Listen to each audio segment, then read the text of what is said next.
This session is titled An Appalachian Story. And our speaker for this session is Dr. Cicero Fain, the great Dr. Cicero Fain. Hello. Dr. Fain is a third generation Black Houstonian. He is the recipient of the Carter G. Woodson Fellowship from Marshall University, and he received his MA and PhD in history from The Ohio State University. His first book, An Appalachian Story, was published in May 2019 by the University of Illinois Press. Dr. Fain has also been a contributing historian to It's Time to Talk About West Virginia Slaves by Nicholas Brumfield. Most recently, Dr. Fain was awarded the 2021 Literary Merit Award by the West Virginia Literary Library Association for his book, Black Huntington. Our response, please join me. For this session are Dr. Jessica Wilkerson, Jessie, and Dr. Travis Steinling. Dr. Wilkerson specializes in the history of Appalachia and the South, modern America, women and gender in labor and working class. Her first book, To Live Here, You Have to Fight Here, How Women Led Appalachian Movements for Social Justice, was published by the University of Illinois Press in 2019. I think the books came out at this exact same year, right? Yep. Traces the alliances forged and the grassroots movements led by women in the Appalachian South in the 1960s and 70s.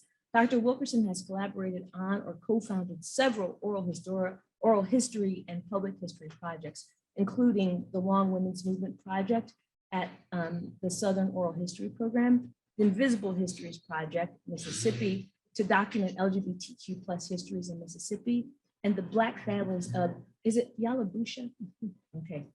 County, Mississippi, Oral History Project at the University of Mississippi. Welcome, Dr. Wilkerson. And our second respondent is Dr. Travis Steinling. Dr. Steinling is professor of musicology and the director of the WVU Bluegrass and Old Times Bands. A scholar of commercial country and Appalachian traditional music, he has published numerous books and articles, including most recently, Nashville Cats, Record Production in Music City on Oxford University Press in 2020, The Opioid Epidemic and U.S. Culture, Expression, Art, and Politics in the Age of Addiction, and Songwriting in Contemporary West Virginia, Profiles and Reflections. Thank you for joining us, Dr. Steinling. Dr. Steinling, you have the floor. Thank you. I'm delighted, honored, humbled to be here. I want to thank Dr. Dunaway, the Eberly Arts and Sciences, the gracious and consummate hospitality that has been afforded by Dr. Maria Lupe Davidson. I want to thank Dylan Butler for his tireless assistance. And I'm delighted. I want to also thank Jesse and Travis for taking the time out of their busy lives to be respondents. I am hopeful that this doesn't turn out to be a disaster. It is certainly, I think I made some people nervous by showing up at the right at the 8 o'clock hour. Didn't mean to do that. I want to really try my best to kind of concentrate on this particular talk, even though I have my title, chapter 2 of my book. I'm really not going to concentrate so much on the Cabell County part of it, because I talk about Carter G. Woodson's exploits and major contribution to Huntington, of course, and the state and the region. But I wanted to kind of talk, essentially drill it down to a fascinating part of the story of my book that really situates itself on White Sulphur Springs and the historical significance of that. And bring it up to today to some extent, because I'd like to see at the end of the day some recognition by folks don't know White Sulphur Springs is now the Greenbrier. And the Greenbrier has a historical page, but they don't really have any recognition of the impact and contributions of slave labor historically to that institution, to that hotel, to that resort. And I think it's time. So in any event, I'm going to try my best to navigate this. And I may need Dylan to help me out. Am I presumably just pushing the button here to the right there? Presumably. Yeah. That's what it does. Okay. We'll fix that. I'll be your pusher for now. Okay, thank you. You're welcome. Go ahead and hit that. So, I'm not seeing what's on the, I have my narrative here. So I've got to look back at the same like you folks do and look at what I actually have up here. I'll give you this kind of, this preface. This particular chapter, the part dealing with the White Sulphur Springs and the Black migratory process was not included in my dissertation. It was included in the book because I had this burning hypothesis that there had to be some type of abiding grapevine telegraph that existed between the Black migrant population so that they would be informed that of the trials and tribulations, the travails of relocating, migrating from Central Virginia over to West Virginia. No one had done that before, and I didn't really have any evidence to support that hypothesis.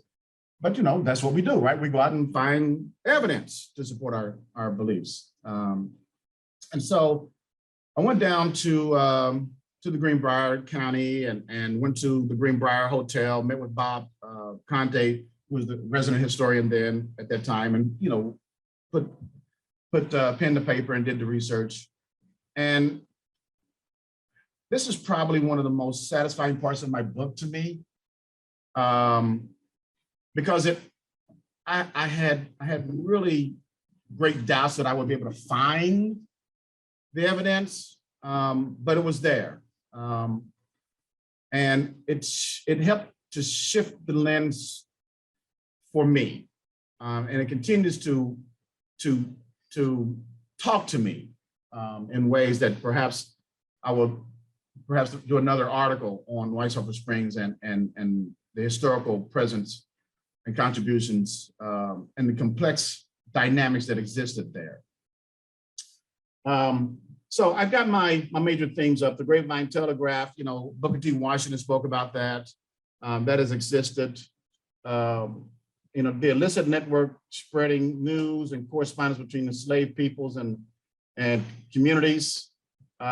Generally speaking, the gentleman, his name escapes me now, the gentleman had written an article that essentially pinpoints the slave men as being the generators of the Grapevine Telegraph because they could travel more freely than slave women could.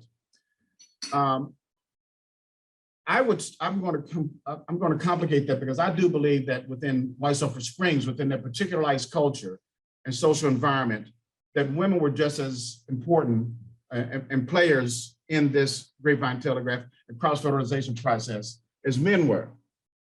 I don't know if folks know this, but White Sulphur Springs was the largest resort in the Mountain South and perhaps the nation. 5 presidents stayed there between 1831 and 1860. The famous, the powerful, the rich from the Deep South relocated up to summer in White Sulphur Springs. And unquestionably, there were cross-fertilization comments, the topics of slavery, of course, politics, all those kinds of things, international affairs. Men of great power and sway would come together and talk and discuss, So to me, the cross-fertilization process is really about the animating, intimate web of social, cultural relations between Black resort slaves, hired workers, and visitors. I'll show you the seminal picture of Kitchen Ball at the White Sulphur Springs, Virginia. And then at the end, I'll ask you folks to kind of help me understand or expand upon what of this mulatto element that exists there that is disproportionately in the 2 counties of Allegheny, which is in Virginia, and then Greenbrier, which is in West Virginia after 1863. You've got a disproportionate amount of mulatto presence in those two counties as opposed to the other three counties along the James and River, Kanawha River Turnpike. So, okay, that's right. You're doing it for me, doing it. Yeah, thank you. So, as you see here, you've got the a map. You see the red line that's essentially detailing the path from Buckingham County, Virginia, to Huntington West by God, Virginia. And I picked Buckingham County because that's where Carter G. Woodson's family is from. That's also where I've come to find out I have a dear family friend. Watson Jennison is his name. Reverend Watt Jennison was a preacher, a very successful, influential preacher in Buckingham County. Even Carter G. Woodson remarked on he was well known and well regarded in Buckingham County, Virginia. Well, in talking to my dear friend about a month ago, my dear family friend, who was the great grandson of Reverend Watson Jennison, he talked to me about the fact that part of his family tree is related to the Cabells, the Cabell family being a well-known family in Western Virginia. Former governor was part of that family tree, and that this Samuel Cabell was married a Black woman and was murdered, presumably because of his marrying this Black lady and his sentiments towards Black people and anti-slavery positions. To bring it home is that this family would donate land that West Virginia State University would be built on. And so, as you can imagine, my dear family friend Watson Jennison is quite proud of that fact. And he actually wants to be buried. There's a family plot there that has the Cabells and the Jennisons, and he wants to be buried there. Watson's about 80.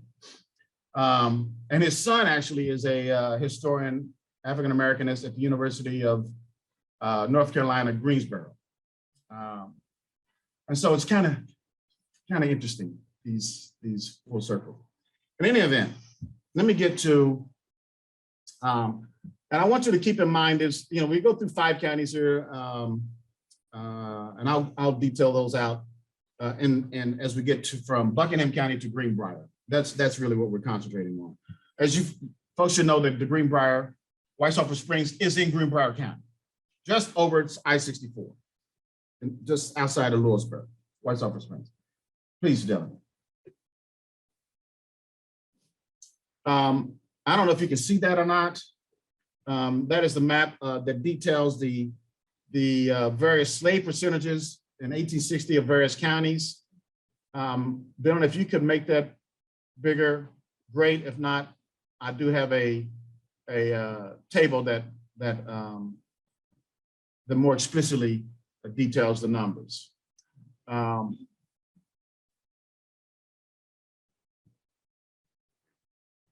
Okay, go to the next table then. Go to the next slide. Hopefully I have, there we go. Hopefully that'll be helpful. I've done 5 counties: Buckingham, Amherst, Rockbridge, Allegheny, Greenbrier. These are the counties that are along the path of the James River and Kanawha Turnpike, excuse me, that is now I-64, passing through Virginia, connecting to the Greenbrier, or the Greenbrier County. I just give you those numbers to kind of give you some context. 1860 figures, you can look at those. You see the enslaved percentages. Buckingham County enslaved percentage was 59%, and on down 46. So the farther west you go, you see the slave percentages drop.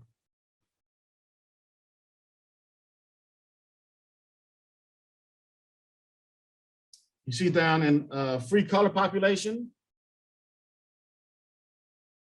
Black and mulatto. You see the slave population.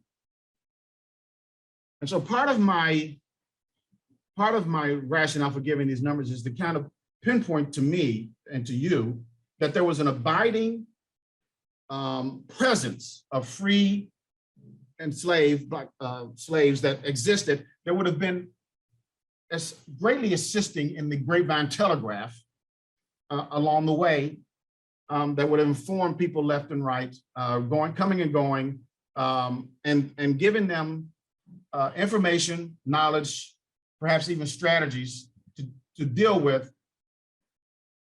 the slaveocracy that existed.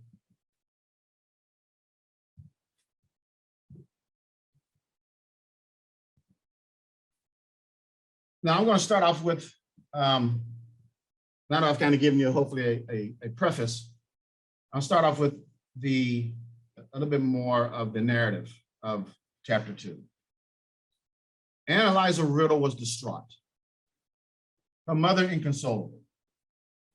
Somehow, while she labored in the field, she had lost Robert, Anne's younger brother. After all the family had endured and sacrificed, it didn't make any sense. Her mother did not know how he had vanished, but the child was gone, gone. Family members had searched far and wide for him, but found no sign. And he had failed to respond to their increasingly desperate calls. Has someone taken him? But that didn't make any sense.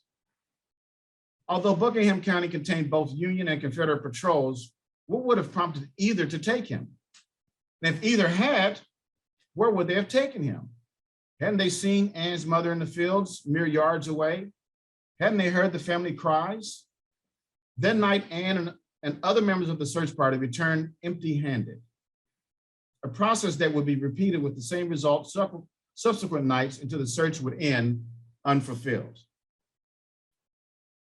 Even after the chaos and upheaval of the Civil War, Anne never forgot her brother.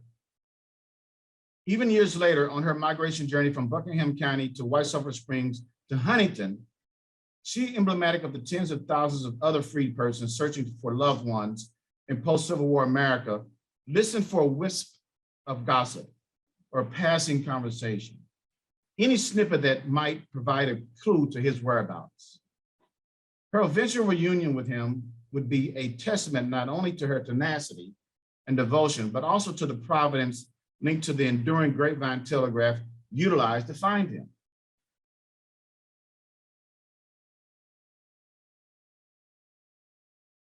Examination of White Sulphur Springs. Would you hit the next slide for me, please, Dylan?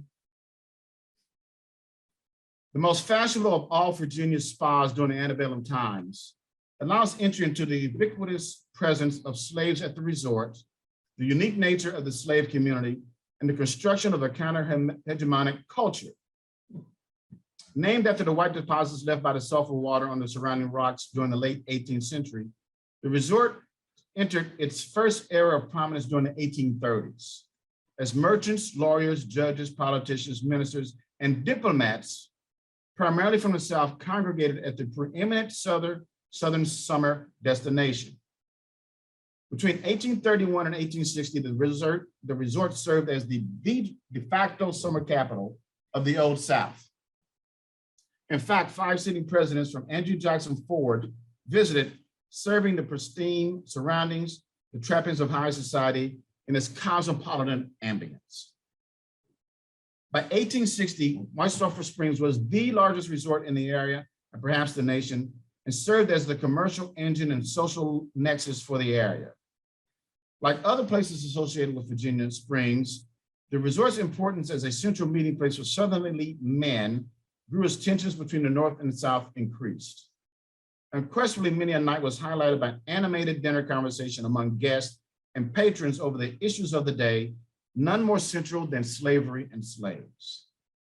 Besides serving as the Mecca for Southern men of ample means and political sway, the resort also serves as the economic and social locus of the area's slave labor force. Not unlike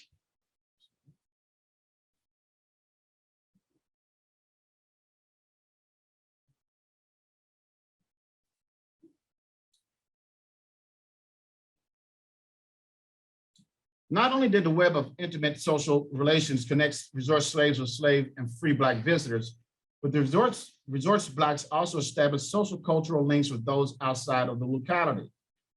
The acquisition of knowledge and education attended to their interactions with each other, and so the whites helped resort and area Blacks to subvert, if only for a time, their subordinate status. Every summer throughout the middle decades of the century, the resort utilized dozens of slaves who worked there for a variety of motives. Clearly the promise of the joining or reconnecting to a spouse, family member, or friend, and or the opportunity to earn money incentivized many, as did the prospects for adventure, a temporary break from their master, and the arduous mundane workload, and the unwilling sexual advances or coercion.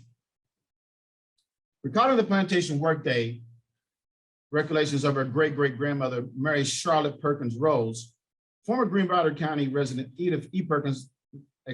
Matthews explains, all able-bodied slaves were up by 4 o'clock in the morning.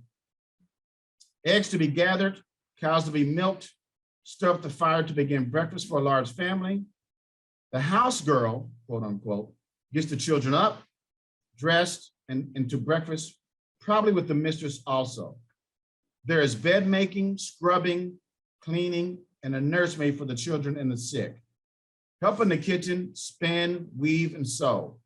Serve midday meal, clean up afterwards. Laundry is an all-day affair. Lye soap, linens, clothing, in turn, are pumped, pummeled with a laundry stick and scrubbed clean. The slave house required the same labor as the big house. The only time slaves could do for themselves was at night.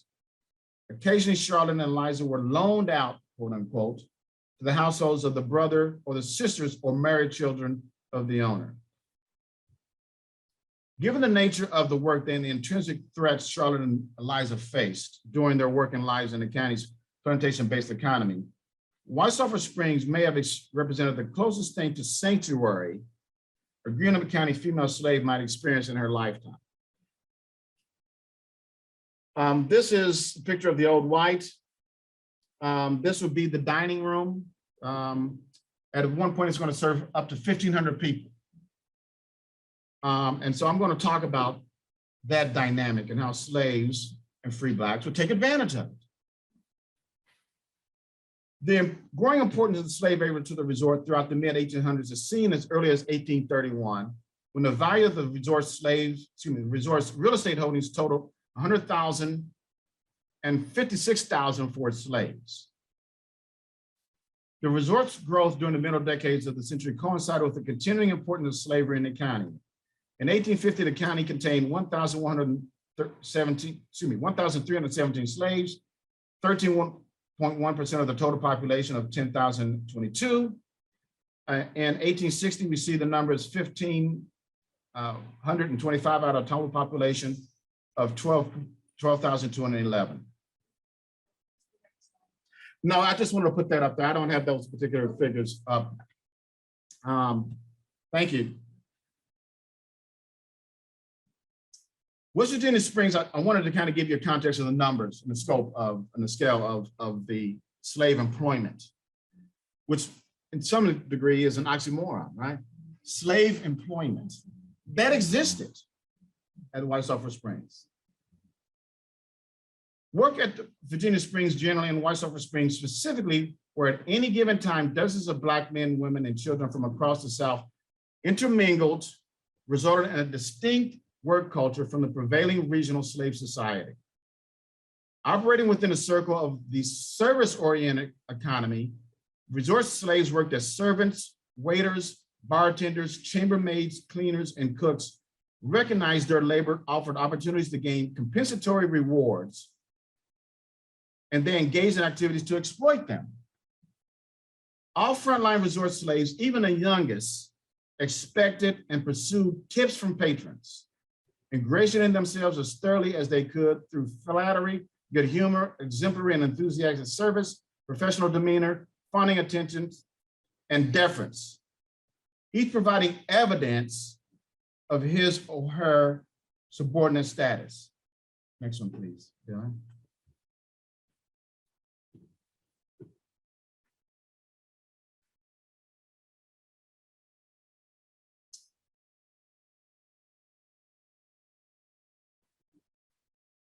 Haven't I waited on you before, sir?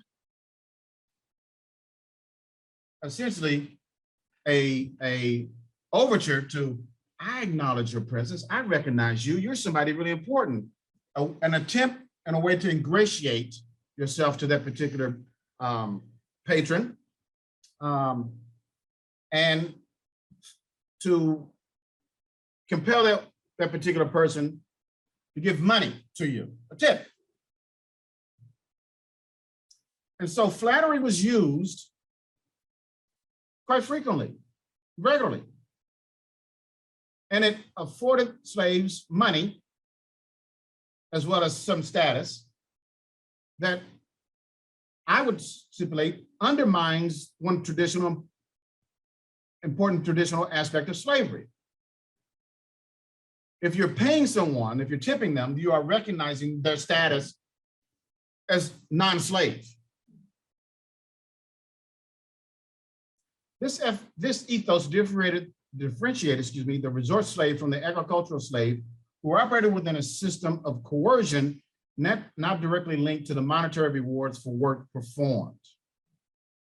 Resort blacks met, worked, and socialized with a variety of blacks from outside of the locality, including slave and free black musicians from Richmond, Baltimore, and Washington. Moreover, resort and visiting slaves enjoyed leisure activities frequently outside of the prying eyes of disapproving white patrons or managers. In the process of working and creating with others, they exchanged knowledge and culture, helping to create a distinct communal ethos that shaped and molded the actions and responses of resort workers, as well as free and visiting blacks. Next slide, please. Here's an example of the unique racial and social environment that is captured in Harper's New Monthly magazine in 1878.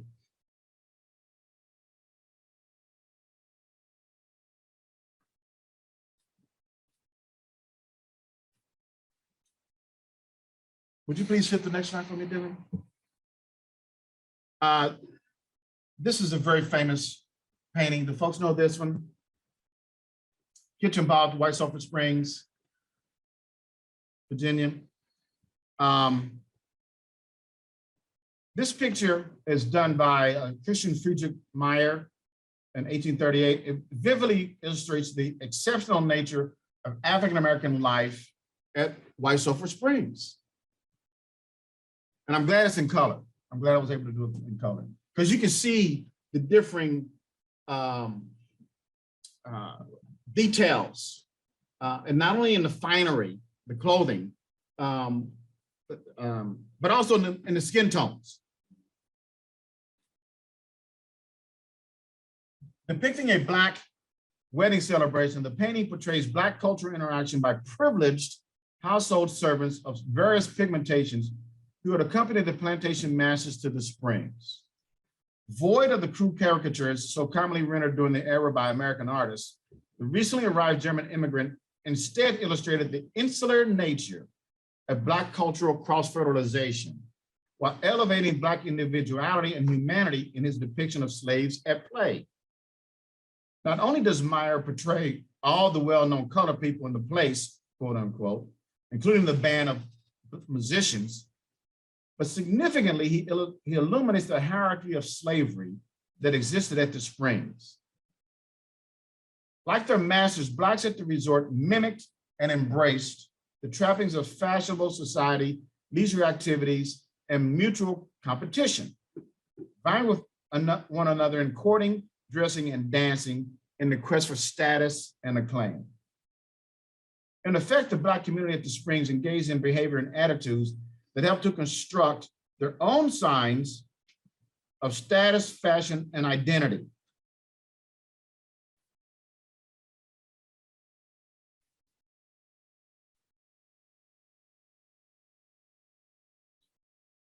While not totally dismissing the occasional reprimand, verbal spat, or even fistfight attendant to the acquisition of a prize cut of meat, a special dish, or other privilege for a select patron, even those associated with tensions related to social stratification within the Black resort community, resort life foster mutual cooperation, assistance, and Black solidarity.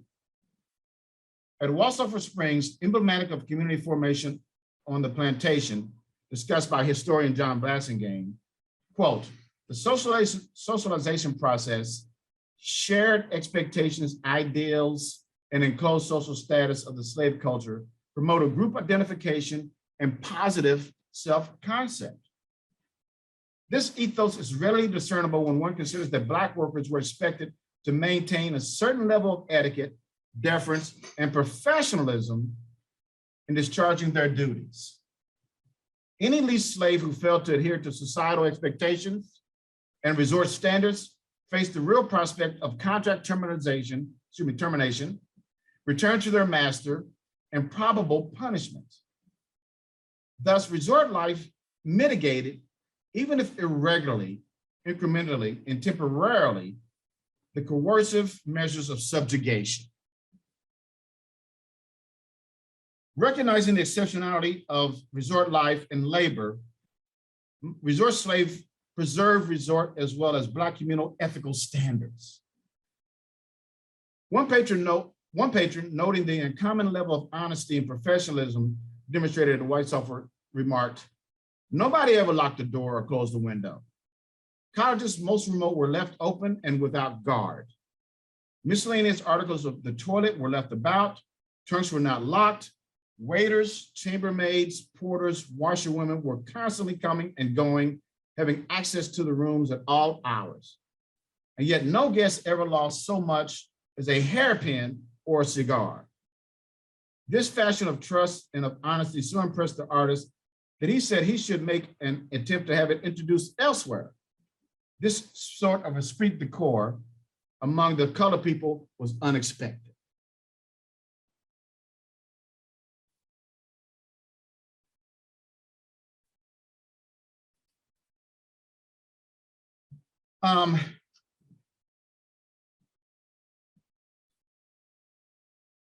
The social organization of resort life helped transmit a degree of self-awareness and empowerment, creating what historian Wilma Dunaway calls subcultures of resistance.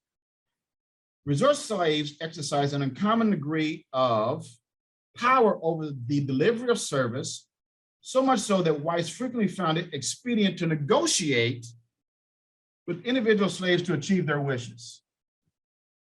Because frontline workers could choose to serve or ignore patrons, bribes and tips were common.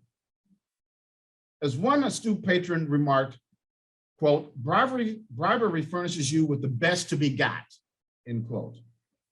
This was especially true in the huge dining room where slaves could frustrate a large number of wealthy men and women by the pace and quality of their response. For many, the necessity of negotiation must have been a mortifying affair.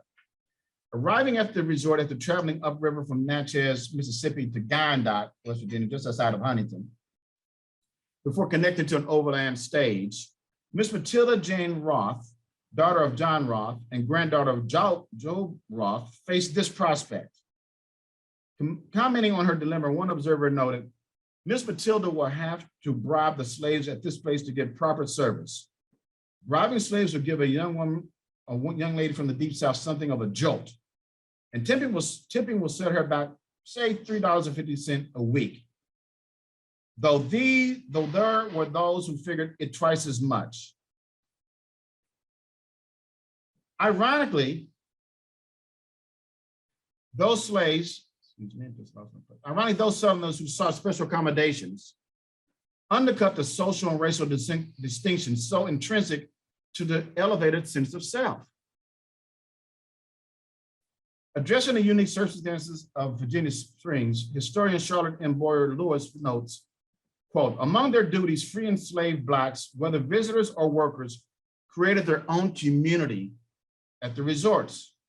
They had their own leisure experiences and sometimes claimed the same spaces as whites. They even shaped their own version of fashionable society with its own rules and competition for status. Slaves recognized the implicit power given to them by their paternalistic white resort managers and patrons and exploited it as best they could. In effect, as Eugene D. Genovese noted, in contrast to the master notions of paternalism being confined only to reciprocal duties, slaves added their own doctrine of reciprocal duties. Another way slaves acted on the perceived rights was through the appropriation of public space normally reserved for whites, whether promenading on the only walks attached to the spring, relaxing at scenic and or leisure activities, or filling the air with their, quote, fumes of bad cigars, end quote. Black waiters and maids challenged prevailing norms. Further evidence of this dynamic is seen in a letter published in July 1858 in the Charleston, South Carolina Daily Courier, in which a Carolinian, quote, protested Negro waiters being allowed to ride within and upon the stage occupied by ladies and gentlemen, end quote, and urged the proprietors of the White Sofa to use their influence with stage companies to prevent such affronts to the racial order. Quote, you may imagine my horror, he continued, when on starting the stage, the driver was stopped by the agent and two Black waiters were put inside in close proximity to the ladies, end quote. After stepping out onto the stage for a moment and losing his seat to a white man, one of the slave waiters demanded it back, and to the Carolinian's mortification, received it.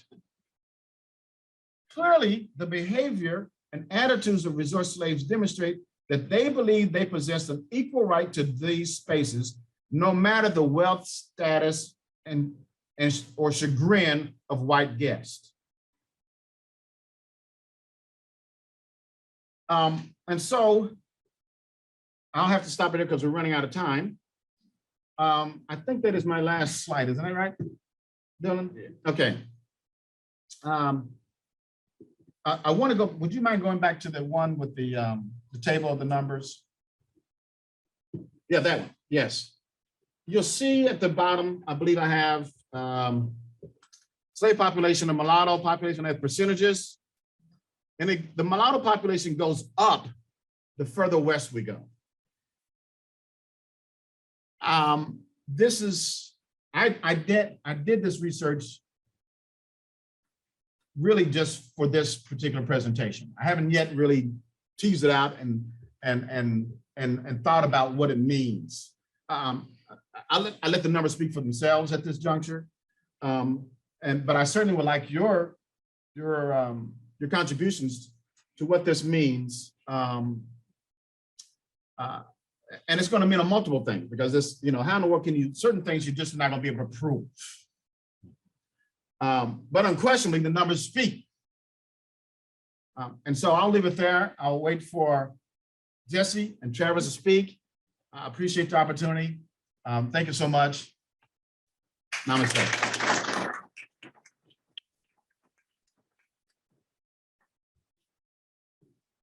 Thank you, Dr. Fain. That's so wonderful. If you have not yet been convinced, let me just say again, you should go buy Dr. Fain's book. Go to your favorite independent bookstore.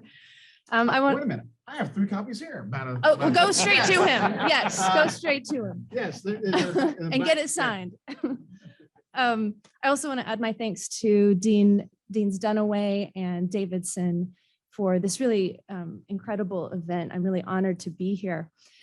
So in Black Huntington, Dr. Fain takes us into the world-making processes of Black enslaved and freed people before the Civil War. He then shows how after emancipation, Black people enacted freedom in the bustling industrial city of Huntington, West Virginia. Dr. Fain describes for us the landscape that free and enslaved Black people encountered, as you heard in White Sulphur Springs and in Cabell County and surrounding areas. The history he uncovers runs counter to, or maybe parallel to, the most frequent understandings of enslavement. We usually think of lack of movement, travel passes, chains and shackles. All of those things were true too, but in the river town of Huntington and the resorts that surrounded it, the terrain looked different. Here, enslaved and free Black people moved about, surveying the social and physical landscape. They also used the opportunity of movement to share information through what Booker T. Washington called the grapevine telegraph. That chain of communication miraculously allowed Anna Eliza Riddle, whose story Dr. Fain shared, the chance to find her little brother. I think, was it years after he Yes, was lost? I didn't finish up with that, so thank you. for Yeah, bringing that so up. Yeah. years after, she was able to find him, although she'd lost him earlier when she was working in the fields, and as Union and Confederate soldiers combed the area and carried him away. And I'm just so struck by that idea that she found her brother so many years later.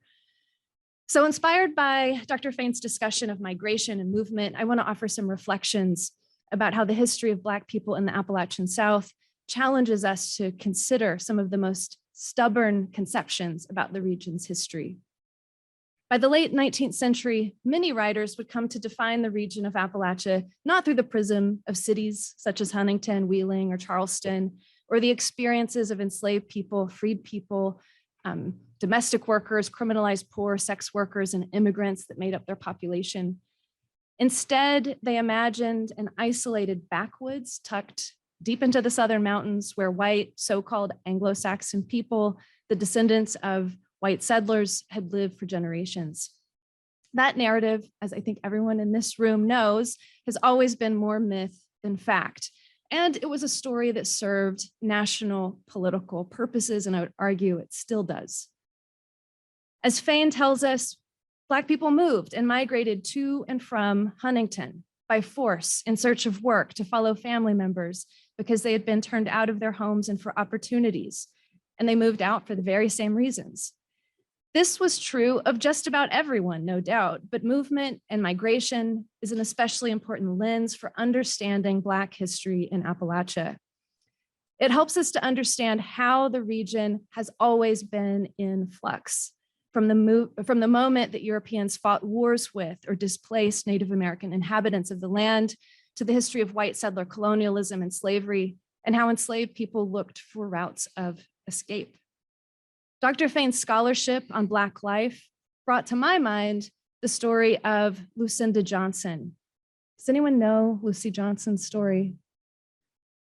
I think we should all, like Bricktop, we should know Bricktop's story, and we should know Lucinda Johnson's story, and so many more. Lucinda Johnson was a Black woman known as the last fugitive slave in the United States. Using established networks in Wheeling and along the Ohio River, what I imagine to be the grapevine telegraph, she was able to escape slavery in 1861, but she was returned to her enslaver under the Fugitive Slave Act, which mandated the seizure and return of self-liberated people to those claiming ownership over them. Lucy, as she was known, absconded across the Ohio River and migrated to Cleveland, where she would be free. The police in Wheeling rounded up 31 Black people, many of them free, and questioned them to no avail. All of those folks claimed to know nothing of Lucy, had never heard of her, knew nothing of her escape. Meanwhile, Lucy was employed as a domestic worker in Cleveland when one day after her escape, federal agents accompanied by her enslaver, William Goshorn, showed up at the door. They chased her through the house and arrested her, taking her to a jail where she was held until a judge declared that she would be returned to her enslaver under the Fugitive Slave Act. Back in Wheeling, Lucy was re-enslaved and she was placed in the jail there, albeit for a short time. In May of 1862, the Union Army overtook Wheeling and arrested secessionists, including William Goshorn, who was held in the same jail where Lucy had been detained for a month. After the Emancipation Proclamation, Lucy walked to Pittsburgh, where she married George Johnson, a Union soldier. They moved back to Cleveland, where Mrs. Lucinda Johnson was greeted with an emancipation celebration called the Lucy Jubilee. In newspapers, it was described as, quote, the rejoicing over the second release of the slave Lucy from bondage. Lucinda Johnson's time in West Virginia was fleeting. And of course, it was Virginia at the time, and her enslaver had brought her from the eastern part of the state to the western part. But it's no less significant for what it tells us about Black people's movement in and through Appalachia, and for what it tells us about the histories of the region, slavery, and freedom. Johnson did not stay in the region, finding a home in Cleveland. And there she would tell her story over and over for the rest of her life in public settings. But many other Black migrants came to West Virginia from harsher, even more violent places. They moved to the region in search of opportunity, in education, jobs, and for the ability to build a life and community staked on freedom. One of the delights of Dr. Fain's book is how he paints a vivid picture of the Woodson family, and specifically Carter G. Woodson, the father of African-American studies and an important scholar of Appalachian history. In my current book project, A Women's History of Appalachia, I write about another of Southern West Virginia's thinkers and activists, Memphis, Tennessee Garrison. Love her name. And in her story overlaps, or I think Dr. Fain mentions her later in his book as well. Garrison was the daughter of formerly enslaved people in Virginia, and her parents, like thousands of Black working people from further south, migrated to West Virginia for industrial wage work, much like Dr. Turner's own family, and also a process described in Dr. Fain's book. Garrison's father worked in the coal mines until his untimely death in an accident when Memphis, Tennessee Garrison was just a girl. And then for the rest of her life, Garrison's mother worked as a domestic in the homes of wealthy white coal mine owners. One of my favorite stories from Garrison is how her mother, when she was working in these homes, would send her daughter to clean the library in the home of the white people where she worked. But instead, Garrison spent her time reading. She laid on the floor, her nose in one book after another. I like to think that Cassie Garrison knew precisely what her daughter would do in the library. Cassie had been enslaved in Virginia, where literacy of Black children and adults was prohibited by mandate. For her daughter to read ravenously was one expression of Cassie and her child's freedom at the turn of the century. The library became a touchstone for Memphis, Tennessee Garrison, who cited it as one of the greatest influences on her learning. It offered her a vast array of books that she otherwise could not obtain in the segregated schools of Southern West Virginia. She read books in the room that was not meant for her, and her mother worked hard so that she got the best education available to her, sending her on to Ohio for high school. Garrison pursued knowledge and freedom her entire life, and she did so despite the white supremacist laws, customs, and eruptions of violence that threatened to keep her from her life's calling to become an educator. Mrs. Garrison became a beloved teacher and civil rights leader by the 1920s, and she led efforts to equalize education in Huntington and elsewhere in West Virginia for the rest of her life. In recent conversations over the last few months, Dean Lupe Davidson has helped me to think through fugitivity and the work of theorist Fred Moten and others. But Moten wrote that fugitivity is a desire for and a spirit of escape and transgression. It's a desire for the outside. To me, the theme of fugitivity connects the story of Lucinda Johnson, self-liberating, and the story of Memphis Garrison, reading books not meant for her. And I noted the theme of fugitivity as I read Dr. Fain's work on how free and enslaved Black people laid claim to spaces at resorts in White Sulphur Springs, where elite and powerful Southern enslavers and presidents gathered for leisure. And I just love the images that Dr. Fain writes about of Black people negotiating for and demanding tips, smoking cigars, walking the promenade, dancing and gossiping. Dr. Fain writes that for Black people forced to be there, quote, resort life mitigated the corrosive and coercive measures of subjugation. So my question then is if and how you, Dr. Fain, think about Appalachian history through a lens of Black fugitivity, or this desire for and spirit of escape and transgression, or more broadly, how Black history transforms our understanding of Appalachian history. And then I'm also curious to know what sources, secondary or primary, you would suggest to our audience in deepening their understanding of Black community formation and Black identity in Appalachia. Of course, his book being key. So again, get it. So to conclude my remarks, Dr. Fain's scholarship, like that of Dr. William Turner and so many other Black scholars of Appalachia, opens up the incredible opportunity to reimagine and reframe the history of the region, telling a more inclusive history, but also reorienting the history in the process. That history in which Black lives matter resonates powerfully with and helps us make sense of the truths of our present. To me, the work of Black history in Appalachia, as well as the histories of race and racial capitalism, is a pillar of the scholarship. The work simply can't be done without understanding how and why Appalachia was invented in the first place as a figment of the white imagination, what that meant for Black people who lived and worked in the region, and what that has meant for the general understandings of Appalachian history. Fortunately for us, Dr. Fain and those who came before and who will come after help us to dismantle those myths by centering Black communities in the region's history, also expanding our knowledge of the histories of labor and African-American history. Thank you.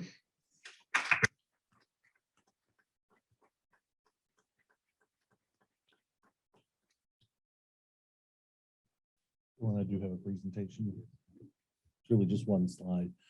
So good morning, everyone.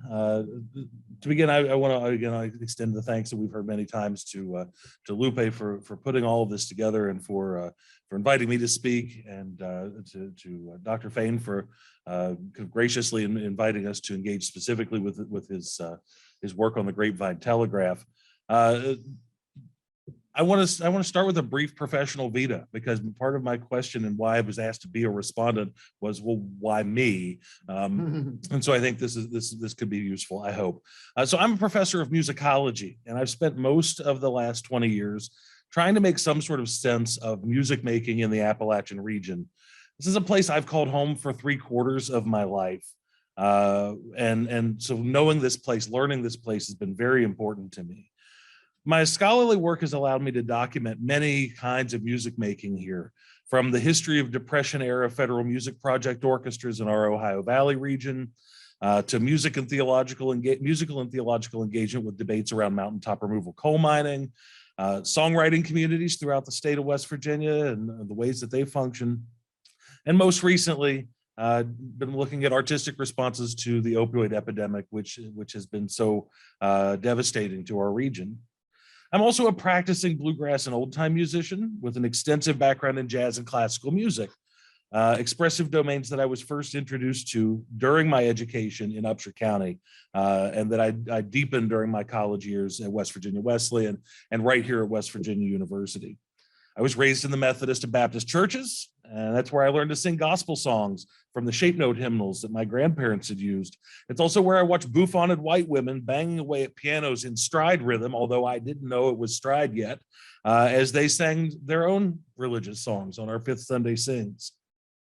I offer this brief vita not only to outline some of those experiences that have shaped how I see the Appalachian region, but also to draw attention to the overwhelmingly white spaces within which I, as a fairly typical white male-presenting individual growing up in late 20th century West Virginia, received the bulk of my training as both a musician and a scholar. In so doing, I observe that such white-centered experiences and perspectives have led to a white-centered view of Appalachian music and Appalachia more generally, that I'm not atypical, and that this notion of a white-centered Appalachian music and a white-centered Appalachia continues to overlook and erase the contributions of Black, Indigenous, and persons of color, and communities that have made Appalachia's regions rich, musically, culturally, and otherwise. Most historical narratives of Appalachian music focus intensely and intentionally on those traditions that have European provenance.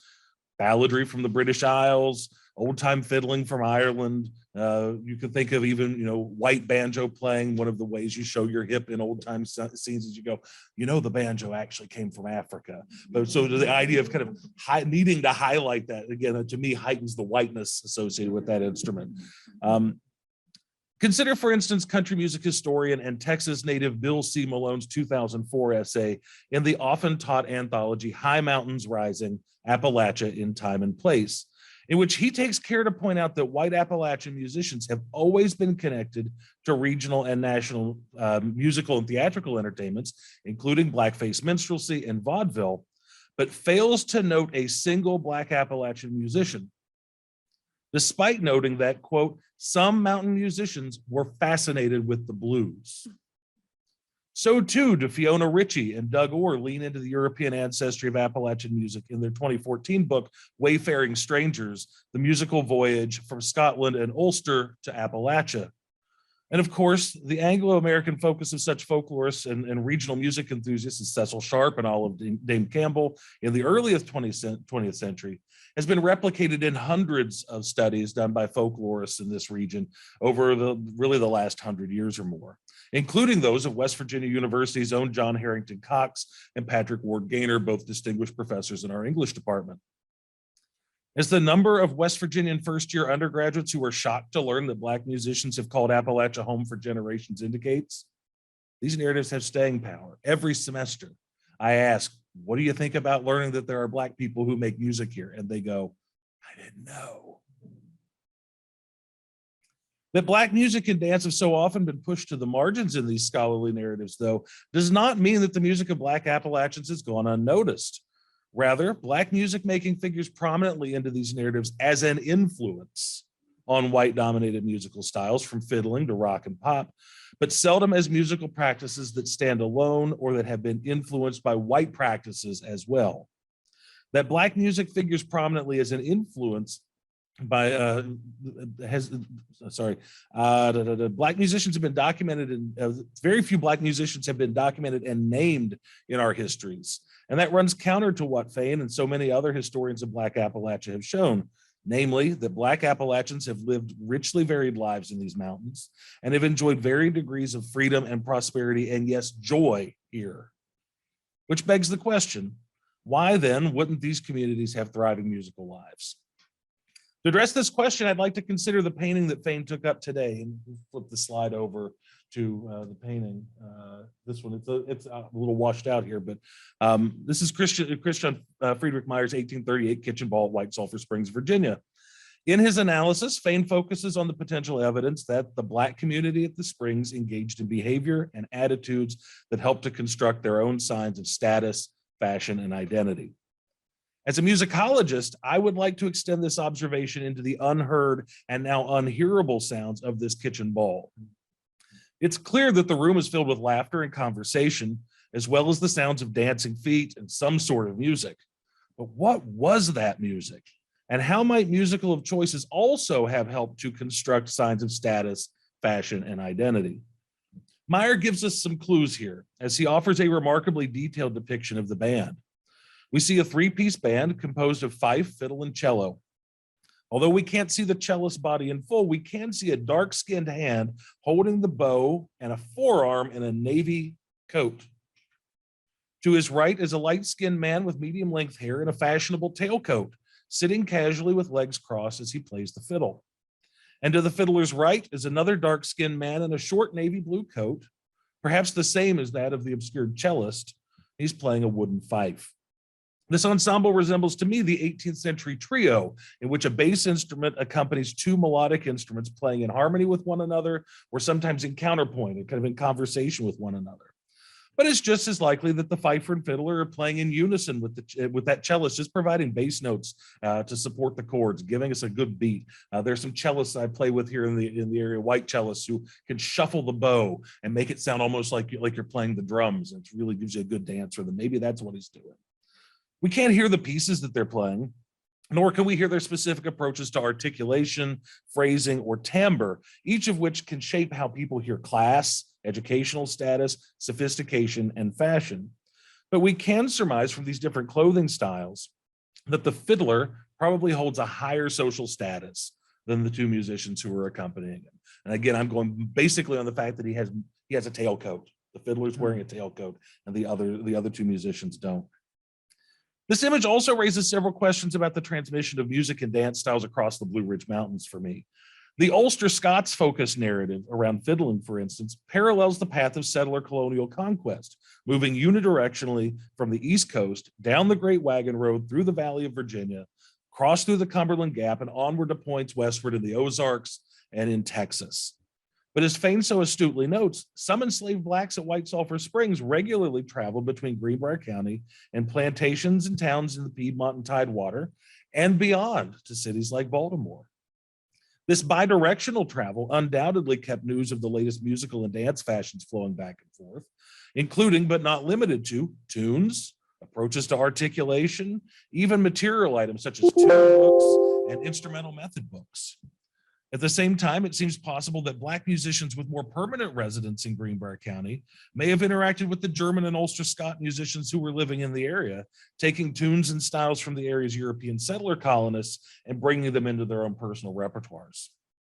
As a consequence, it seems to me that further research is necessary for us to begin to consider an alternate route for antebellum musical exchange in and around Appalachia that foregrounds Black musicians and puts them in dialogue with well-documented European settler colonists. Dance, too, figures prominently in Meyer's painting as we see couples moving in a lively manner with their feet coming off the floor and their arms in the air. Given these gestures as a non-dancer, but as someone who plays for dances, it would seem to me that the music's rather brisk in tempo and that the dance appears to be couples-oriented rather than line-oriented, okay? Citing an 1872 recollection of dancing in Knoxville, Tennessee, dance historian Phil Jameson has noted the virtual absence of couples dances in the Appalachian Mountains, suggesting that they were popular in cities, but were slow to catch on in the rural southern backcountry. But Meyer's painting suggests an alternate story in which Black dancers, out of sight of white observers, may have been dancing some of the latest steps, including polkas and waltzes that could have traveled to White Sulphur Springs through those travels of enslaved Blacks or by observing the fashionable white patrons at the resort. Dance scholar Susan Ike Spalding, too, has documented what she calls a dynamic Black community of dancers in Martinsville, Virginia, a town in the foothills of the Blue Ridge that's been connected to Black communities from eastern North Carolina to points westward since before the Civil War, and that has maintained a variety of string band and dance traditions from the 19th century into the 1970s. Jameson and Spalding's respective research on Appalachian dance then raises an important question when read in dialogue with Fain's work.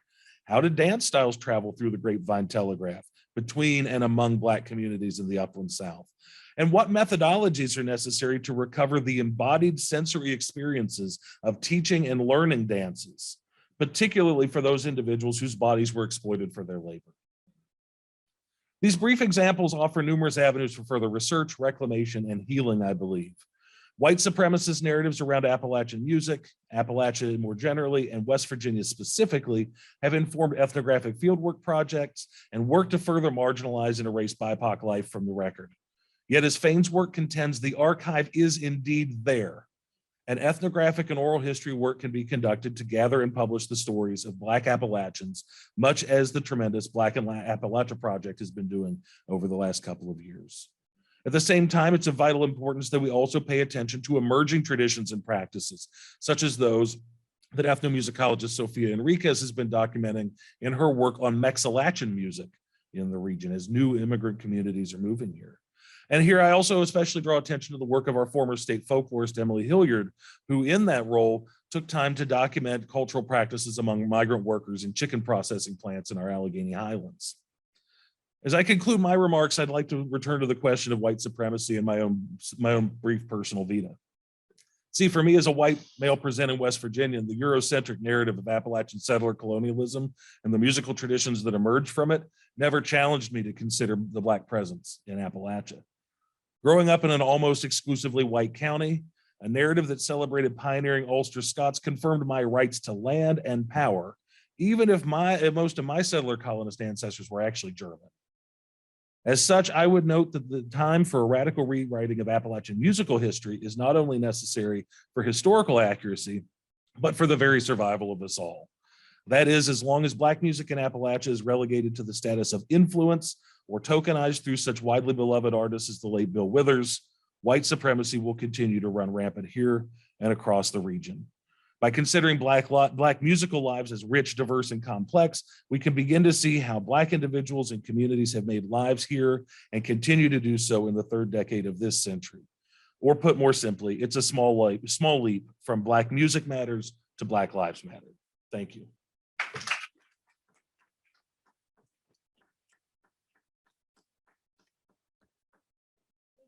Our presenters.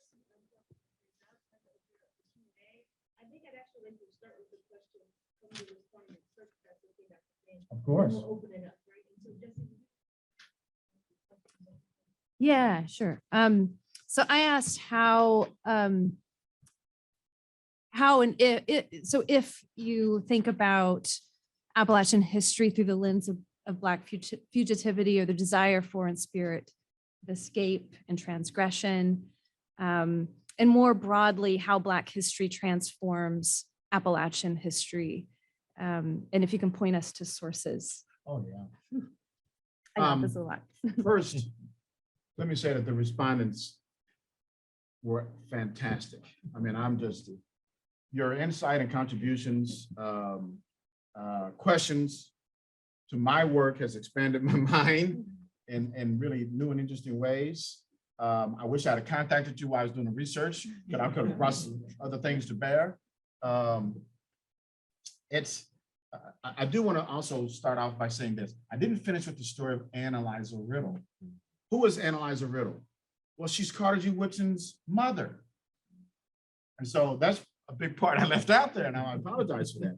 And another part of that equation of Ann Eliza Riddle looking for her brother, Robert Woodson, her eventual husband, would also be a beneficiary of the Grapevine Telegraph, because he's going to hear about the Emancipation Proclamation, and he's going to go to his master and say, hey, look, I was free now.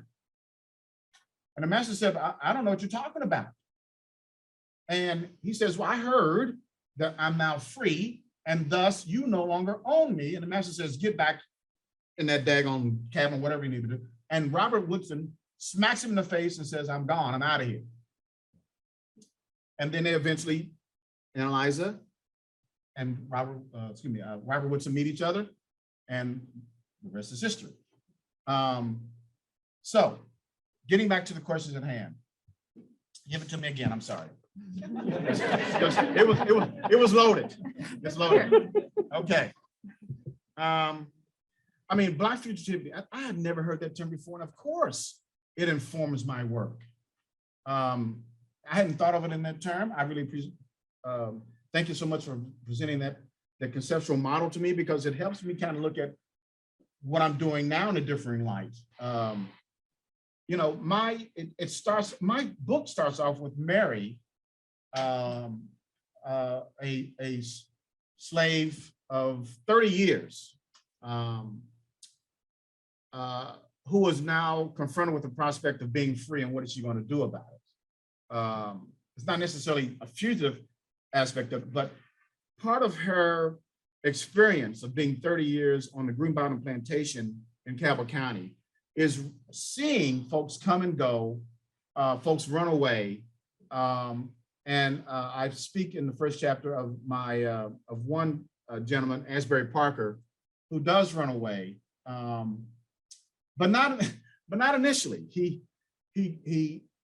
goes halfway across the Ohio River, where he meets some folks from Ohio saying, hey, look, you know, you're in free territory now, you can go.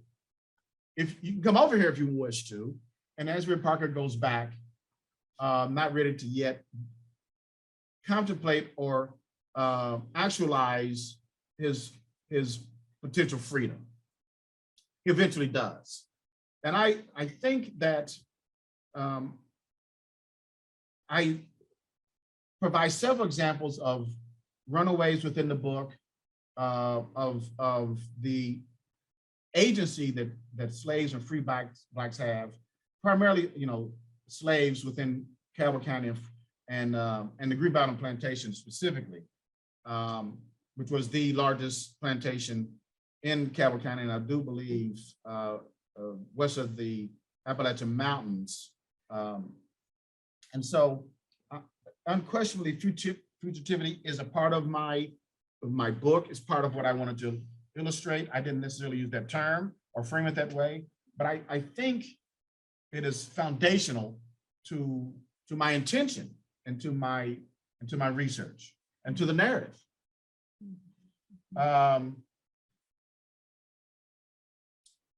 does Black history transform? I mean, that is a wonderful question, and we could talk to Bill Turner, we could talk to Sheena Harris, we could talk to Black scholars in the room who are doing things about Black Appalachia peoples and communities, because it opens up the complexity, the multi-shade aspects of Black Appalachia. I mean, my book concentrates on a Black urban experience. Bill concentrates on a Black rural experience to some extent. Dr. Harris talks about Booker T. Washington's wives. And so each of them, your work, I had never heard of Lucille Johnson, excuse me. And so for me, each of us are contributing to the quilt. We're adding patches to this wonderful quilt that expands our knowledge and insight and appreciation of the complexity and richness of the Black experience in Appalachia. Travis, I tell you, man, there was a part of my brain just went because I had never considered the musical aspect of it. And unquestionably, that is foundational to the Black experience, just as the Black church is. If I had to do the book over, I would concentrate more on Black music and I would concentrate more on Black food. Because I would love to have investigated just what was the nature of the diet as these slaves and free Blacks existed and operated and lived at White Sulphur Springs, where they're getting presumably access, whether surreptitiously or not, to some of the best food around in the nation. What is their nutrition? Did they have a better nutrition? Did they, than the surrounding slave population? You would think they might have. And it brings me back to the whole notion of, if they did take food, was it stealing or was it something a little different? There's been, there was a debate about whether you could steal, if slaves steal something if it helps them to survive, is it really called stealing? In that particular that skewed moral universe that slavery was. So, slave privilege, thank you, Bill. And speaking of which, Bill would be, your question about music. Bill just gave a talk, an interview, 2 months ago on Black Appalachian music. And perhaps that you might be better versed to address Travis's question than I am. But before we get there, I'll let you give you some time. I'm putting you on the spot there. Yes.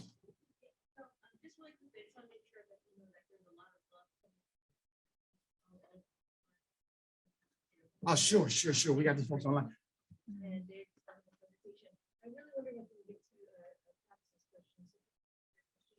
Yeah, well, really my question, actually, I want to piggyback on something you just said and ask you talk about this historical project as patching a quilt together, but there's already a quilt, right? I kind of tried to highlight that in my response. At what point is it necessary to rip up the quilt that already exists and repatch it, right? To start over, right? Yeah. I think we're doing that. I think the new scholarship is doing that. And challenging us and in different ways, shifting the perspectives. I am encouraged by the coalescence of new research from throughout Appalachia, which is examining different aspects of the Black Appalachian experience.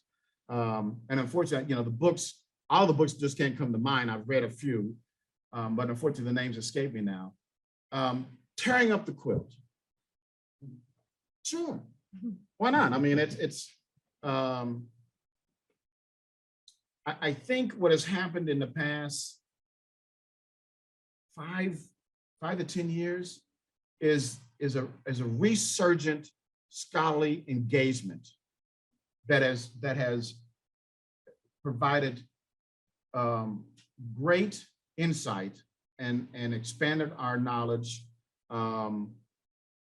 complicated the scholarship and the historical portrayals that had existed. And so I'm very much encouraged by what's going on now. Yeah, we can reframe it. We can build a new quilt. We can dispatch with the quilt. We can talk about some other metaphor that does a better job of detailing what is going on now. I don't have a term right now, but unquestionably, I'm very much encouraged by what is happening here. I'm very much encouraged that Dr. Harris, Sheena's now at WVU. I'm very much encouraged by the fact that I've got this wonderful reception. And by the way, I am not brilliant. I'm not brilliant. I just happened to see a story that was left untold and said about doing it. And so, anyone else could have done it. I just happened to do it. There's stories out there left to be told.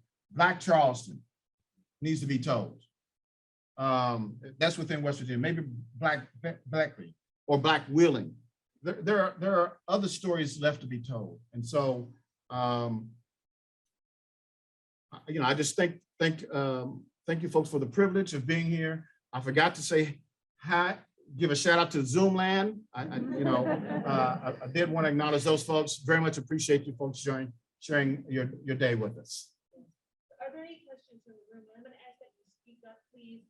And for our panelists, if you can repeat the questions into the mic, that would be helpful. Yes, please. Thank you, Dr. Payne, for your diamond-minding work. This is very important work, especially when we get stories outside of the main media that has been infiltrated. My question to you, when you talk about minimum wage, slave employment, and how individuals have built their freedom in the context of being enslaved, I could not help to see, even in my time, in our communities, how we have become to build our freedom within slavery. And so I wanted to know, in your research, have you looked, even being in Huntington, these similar things that have a survival skills at that time, but now has turned into culture? Sure. Repeat it for me, please. So have you seen the connection between Blacks at that time building their freedom within the enslavement? Yes. We're still in this time building our freedom within enslavement. I think we're still, at least in Huntington. Okay, sorry. Essentially, are there connections between the slave era folks fighting for freedom and folks fighting for freedom today? Where they actually build their freedom. Where they built their freedom through the enslavement. Thank you.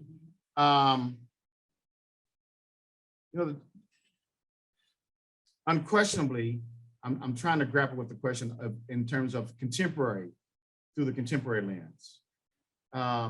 Unquestionably, there is a continuing historical thread that connects the past to the present. I see it, at least in terms of Black Huntington, in which the ways in which my forefathers and foreparents talked to me and conveyed to me about strategies and tactics to deal with their poverty, their particular cultural and social, cultural and political travails and challenges. What I'm struggling with is the term slavery in today's context. You'd have to expand upon what you mean by slavery in today's context, because I see people who have always fought and sacrificed and dealt with the challenges and succeeded in their trials and tribulations, their efforts. And so that's where I could I don't know if that answers your question or not, exactly. Yeah, I wasn't sure as much because like times of slavery have changed. Yeah. over decades. But when you talked about how they built their freedom Yeah. inside of their enslaved environment, right, it just brought light to me that in this conception to this day environment, and this has become cultural, mm-hmm, that we have built a lot of our freedom in the way we act in enslaved environments. We were not taught or had the freedom to address these environments.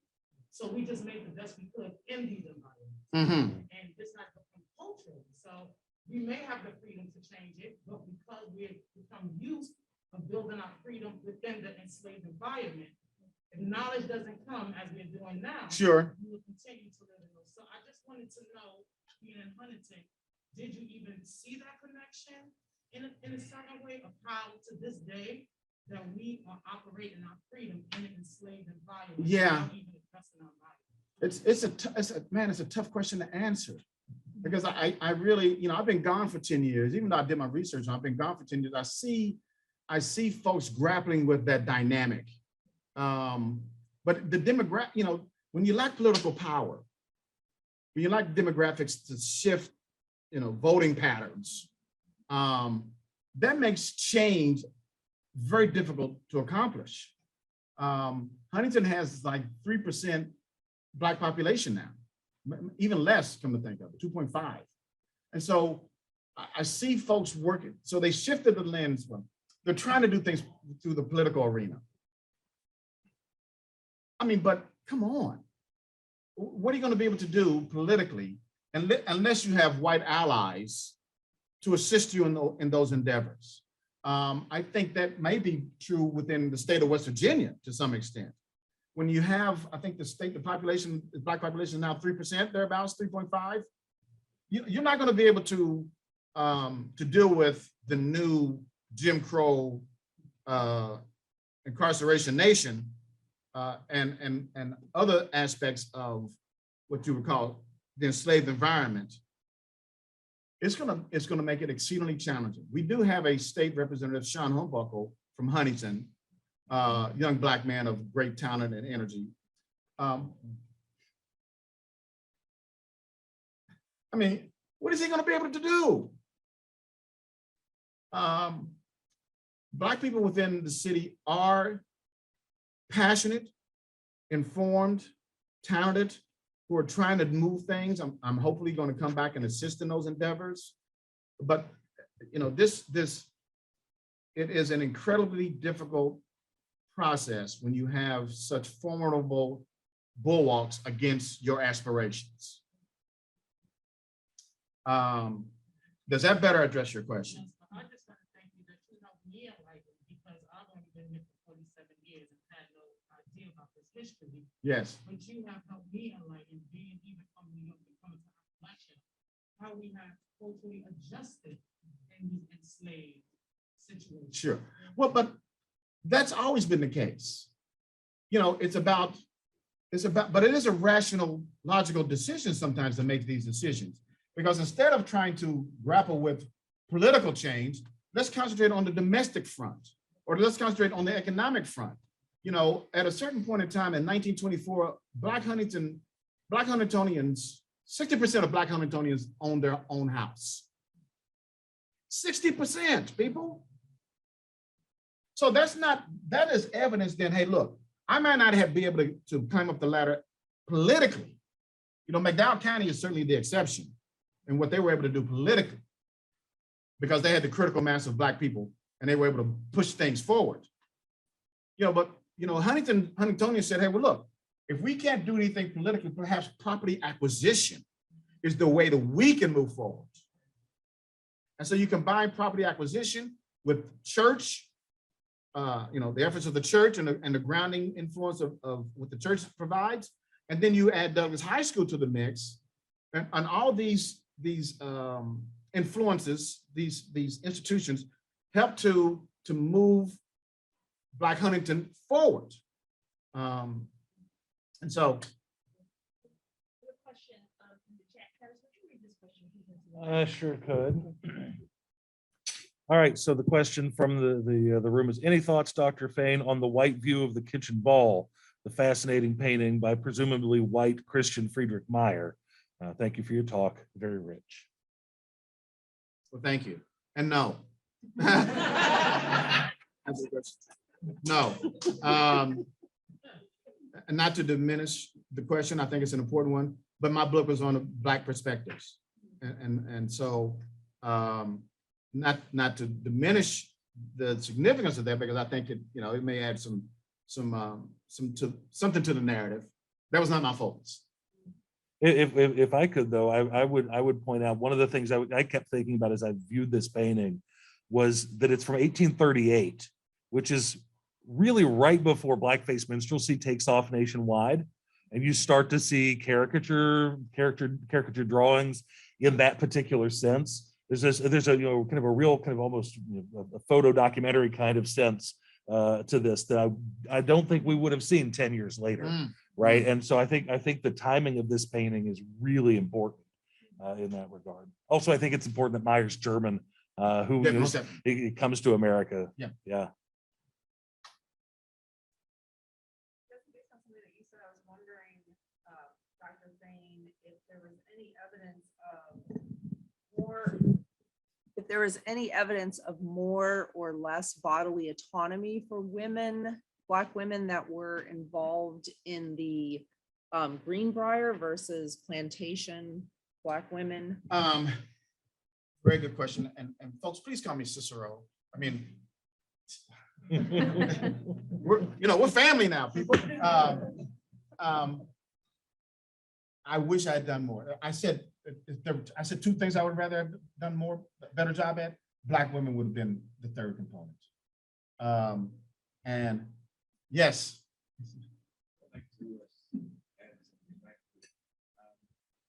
Dr. Cicero.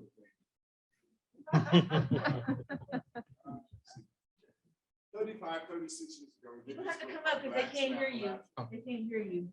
Yeah, come on up. 1985, we did an anthology called Blacks in Appalachia. And Cicero has recently taken the lead role as we're trying to roll that book out. Second volume. I've already talked to Sarah Monroe and Derek Bissoff, who's going to publish this book. WVU Press. Yeah. And Cisco's the lead editor, gatherer, whatever you call it. Another fellow named Darren Waters, who recently was at UNC Asheville, who's now the deputy head of history in the state of North Carolina. I call him the head Black historian in charge.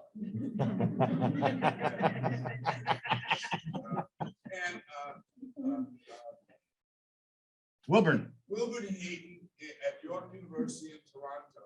Wilburn was the first Black president of the Appalachian Studies Association. So we're putting that book back together. And if you go back on page 21 in Blacks in Appalachia, we did 1985, I remember writing myself, I wish that there were some white scholars who would join us in this work. And I'm still wishing that. And I would say to you all, go to Cisco as soon as you finish. He keeps saying what he should have done. And I keep saying what I should have done. In regard to the music part, I'm working with your friend Ted Wilson at ETSU. We're doing something right now called sepia tones. Yeah. And I've learned so much about Black's contribution to country music. That was a part that was not in our book. I don't write anything about Black people and not have music. We had very little about Black women in our book in 1985 ways. So there's so many different things we could be doing, and most of them we've been talking about here today, which is why I just hope that you guys in West Virginia realize that West Virginia always had the critical mass of Black history, so to speak, in the Appalachian. Silver, right? We talk about it last night. It's Duckburg, Memphis, Tennessee, Garrett himself. Yeah, West Virginia, the rest of Appalachia is waiting on God. Yes.